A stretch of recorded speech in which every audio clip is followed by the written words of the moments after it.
أعوذ بالله من الشيطان الرجيم. بسم الله الرحمن الرحيم.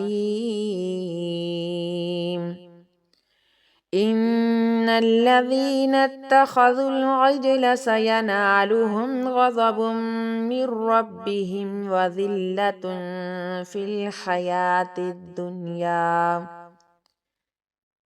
وكذلك نجزي المفترين. والذين عملوا السيئات ثم تابوا من بعدها وآمنوا إن ربك من بعدها لغفور رحيم. ولما سكت عن موسى الغضب أخذ الألواح وفي نسختها هدى ورحمة للذين هم لربهم يرهبون.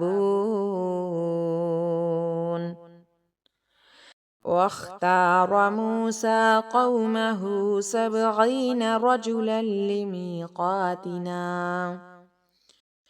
فلما أخذتهم الرجفة قال رب لو شئت أهلكتهم من قبل وإياي أتهلكنا بما فعل السفهاء منا إن هي إلا فتنتك تضل بها من تشاء وتهدي من تشاء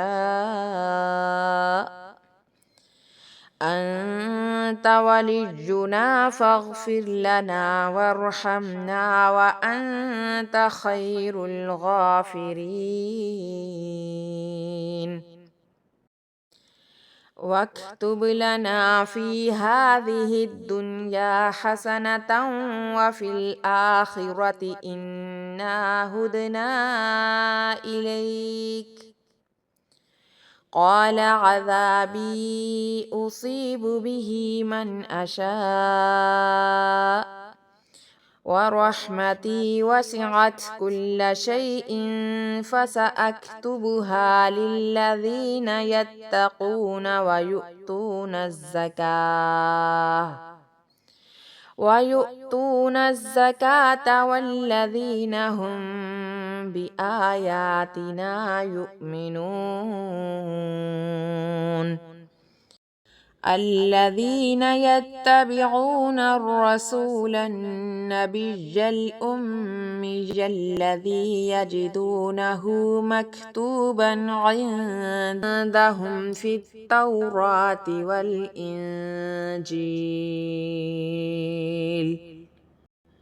يأمرهم بالمعروف وينهاهم عن المنكر ويحل لهم الطيبات ويحرم عليهم الخبائث ويضع عنهم إصرهم والأغلال التي كانت عليهم فالذين آمنوا به وعزروه ونصروه واتبعوا النور الذي أنزل معه أولئك هم المفلحون.